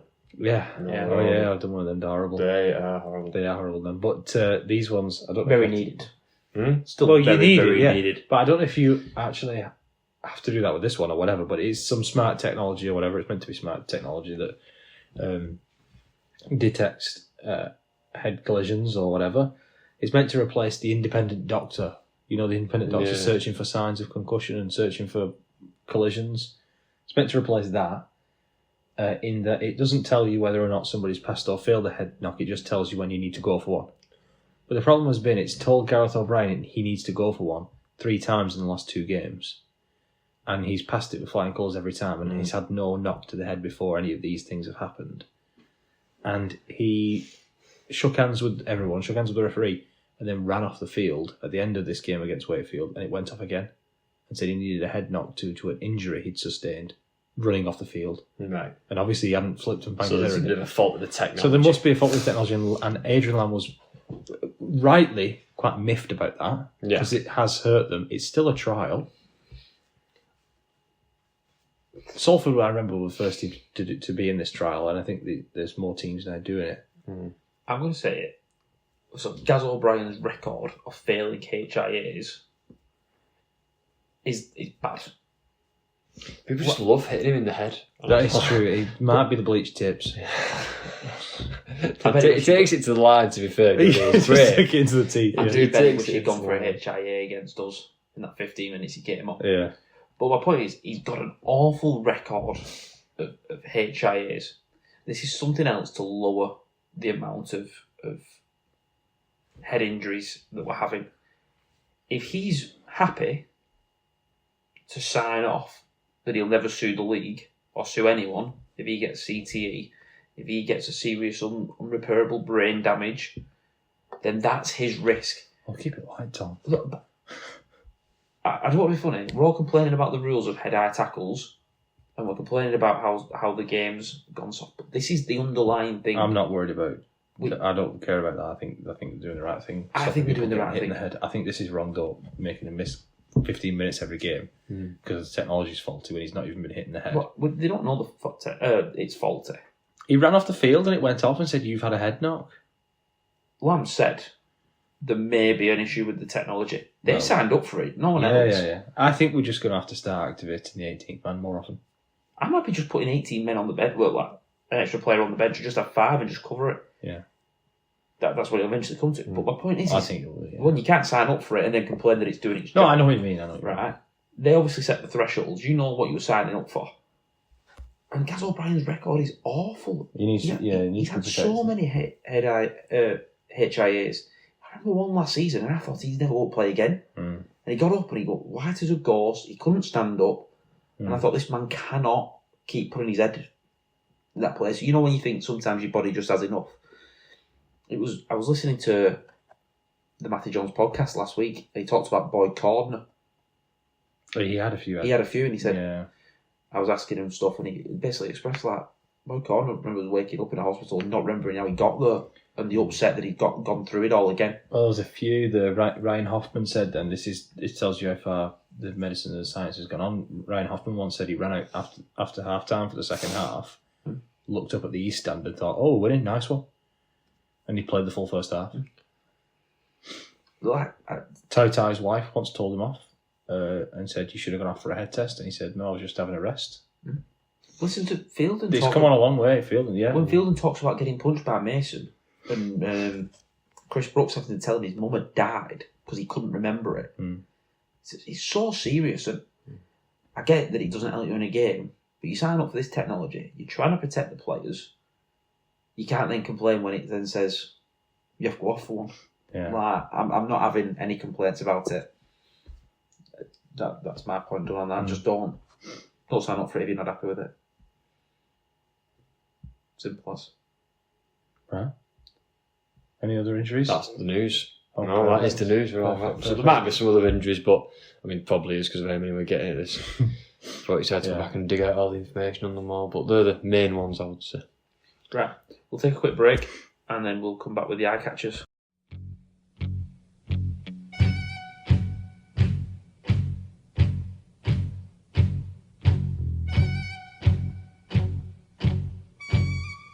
Right, time for the eye catchers then, which is traditionally my segment where we look at Down Under. And before we talk about the scores, and Gus Gould joins us to talk about the scores, got a few things that caught my eye in Australia this week. There's an amazing try. Well, I'll start with two amazing tries. First one was Brian Toto's double grubber, which was just delicious and has been labelled a wonder try already. If you haven't not seen this, it's just exactly how I explained it there. It's a double grubber. He grubbers it, picks it up, grubbers it again, scores. And Isaiah Katoa for the Dolphins. Looks similar to a try from a Good Friday game. Oh, the left to right booming cut-out pass that's just beautifully lasered to the winger. Yeah. I was actually thinking about Dan Sargentson earlier today, actually, because he's doing motivational speaking and talking about his anxiety from the past and his imposter syndrome and all this, which I found really interesting. Somebody I'd love to talk to, actually, about all that. But he obviously finished that try, didn't he, with Lockers passing it to him for the same. This was when Brian Kearney used to be on commentary. Yeah. And he was going, "Oh, what a ball! What a ball!" I love Kearney. Love the skill. A couple of injuries to unfortunately add to your injury news from Super League. Not as many though. Jerome Luai MCL 4 weeks, big miss for the Tigers. Although Adam Dewey is fit to play, so that's they're not losing both halves in one go. Did you see how it got leaked that he wasn't fully injured, Dewey? No. Because he was at a fish market and someone took a picture and then was asking him to show him his leg. so they could see whether it was strapped on. That's or so Adam Dewey. And he lifted his shorts up, like just rolled them up a little bit, and there was no strapping. And then the guy just started celebrating. That's a great moment. That's a really great rugby league moment. That everyone finds out that you're not injured because you reveal your knee Lack of strapping at a fish market. And Jermaine Hopgood, ACL, done for the season. Big loss for the Eels there. And the last one I wanted to talk about was a bit of vision you just showed me from Billy Slater that I saw earlier in the week as well, where he breaks down a move Connor Tracy did for the Bulldogs, where if you've not seen this, he talks about the ditch, which is the space in behind the markers and between the two A defenders. Makes a bit of a triangle there. Isosceles triangle, I suppose, with my day job hat on. And they move, there's bodies in motion both directions to move the marker defenders out the way, and then Connor Tracy hits a gap straight through the middle, and they end up scoring off the back of that. So that's really nice. He showed a try. He'd done something similar in 2014, yeah, 2015. whatever. So nice bit of movement there, and I love seeing people who were the best at doing what they do talk about why they were the best, and but more importantly, why it works. And why it works. Yeah, I like stuff like that. So more of that would be good. Now the games, then Gus. Well, I just wanted to throw one thing out here that caught my eye. Oh, go on. The top three in the NRL are currently the New Zealand Warriors, the Penrith Panthers, and the Bulldogs. Now, the Panthers get a lot of credit for the development structures and bringing players through and how well they've done in the last few years. But then three head coaches, Cameron Ciraldo, Andrew Webster, and Ivan Cleary, all come through, all working at the Panthers during that, and now you've seen the top three coaches developed at the same time. Well, and I don't know much about the Warriors farm system, but I would obviously do kind of have a lot of the pick of the Kiwi talent there, but the Bulldogs farm system is built based on Penrith's because Gus jumped over to the Bulldogs and tried to rebuild it. So you're seeing the success there of that. That system. They've also recruited well, haven't they? Let's not beat around the bush there. Bulldogs have spent money, recruited well. Yeah. Especially on wrestle coaches. Wrestle coach. Yeah. And when the people are late to train have to wrestle everything. To wrestle everybody one after another. Because they're late to training. Well, no, it's only me. I think that was only if you were late a second time. Oh, was that your second time? If you were late first time, you only had to wrestle 5 of them. Yeah, but just blew up that in the Aussie media. That just was how we talked about for 3 weeks. The fact some bloke had to wrestle all of his teammates. He was captain as well. Was it the captain? It was the club captain, yeah. They made the club captain wrestle everybody. We should mention as well, we mentioned it last week, Gordon Tallis. Oh, I remember Buzz. Go on, sorry. Have you seen what? How can you make him wrestle every single bloke on your team? He's not fair, Kenty. He's the club captain, Kenty. Braith, what do you think? We should finish off eye catchers after the whole Adam Reynolds, the Brisbane Broncos, Michael Maguire spaff with Gordon Tallis. What? Spat? Yeah, whatever. What's spat? You did what with Gordon Tallis? Oh, this is gone. It's gone. Wow. Brisbane have responded by removing his name off a meeting room. Right, so I suppose it's now the Jordan Ricky meeting room, is it? I don't know if they've renamed it. Apparently for not being supportive of the club. It just seems like such a petty thing to do. Matty Johns has gone off, hasn't he? You see that clip? He proper called Brisbane out and said, you might be the champions, but you're petty and all this, and he's proper... He's again. They're all good mates with each other. He's good mates with Gordon Tallis. Right, but I do kind of see where they're coming from here. Gordon Tallis, yeah, it's a bit petty going out in the media and doing all that. But if you're Brisbane, the champions of the... Do you not think it's more than that, though? That it's been a year of him going after Maguire? Take his name off the and finding something to go at. Yeah, but be the bigger person. Oh, I agree. They should definitely just go, we don't care. He's a part owner of another club. Like exactly. He's why we bothered what he's saying. But I don't know if that's a big thing in Well, their problems are a bit different to ours. Ours problems are trying to save all our clubs from liquidation and put, food on the table for our players. They're worried about meeting rooms being called after legendary second rows. Right. Should we get into the results? But I look forward to this podcast studio being called the Liam Farrell Podcast Studio, and then if he ever says anything wrong about us, we could change it. If he refuses to come and do an interview. Take his name off the door. Right. Bulldog Raider. Bulldog win 14 points to 10. Yeah. Good game. Actually, normal scoreline for once. Yeah. Panther beat Rooster. So weird saying it like Are you doing the Gus Gould singular It's so team weird thing? saying it like he does. Panther beat Rooster 40 points to 4. Yeah.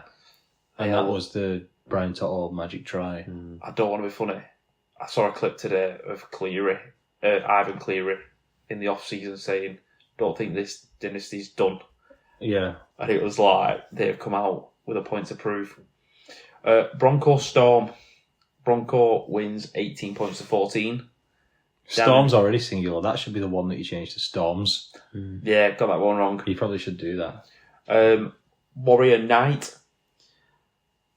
Warriors win 38 points to 12. They've got a problem soon. Tanner Boyd is playing out of his skin and Lukey Metcalf back soon. Yeah. They've got a serious Yeah. planning situation to do there. I did see one. Was Nickel Clockstar unavailable for this game or something? Was he injured? Yes, he was. I saw his wife had done a video where she went, "Oh, all my husband ever wants to do is watch the Warriors. I can't talk to him, whatever." And she'd done a video of him watching the game on TV, which I thought was quite funny. From the walls. Yeah. Now, Dolphin beats Shark 38 points to 10. I'd want to see that Dolphin versus the Shark. Battle of the Fish. The aquatic The battle. Aquatic Championships. Battle Yeah. of the Fins. They look really good, the Finns. Well, the 20th team, you don't know this yet, but it's the Tasmania Trout. They're so there's going to be another aquatic team. Is an eel? Eels are aquatic as well, aren't they? Yeah. You could have the Aquatic Championships. That was all Actually, just that's top. the Battle of the Seas. Yeah. Poseidon Cup. Oh, great name for it. That's Yeah, brilliant. wasn't it? And then the winners could receive the trophy, which is starfish, maybe? Should have been Trident or something like Or that. trident, that would be good. But then Mick Fanning, the guy who punched the shark, he gets to give you the trophy. Yeah. Peter Volanders, if you're listening, this is copyrighted. Volando, you come and chat to us. We just require a bit more money in Super League. We want to make it 256, maybe over 5. Yeah. For that idea. Sign Cup. Trademarked. Robitor beats Tiger 20 points to 16. That's unrealistic if we're talking about the Animal Kingdom. Rabbit beating the tiger. Good win for the Rabitors.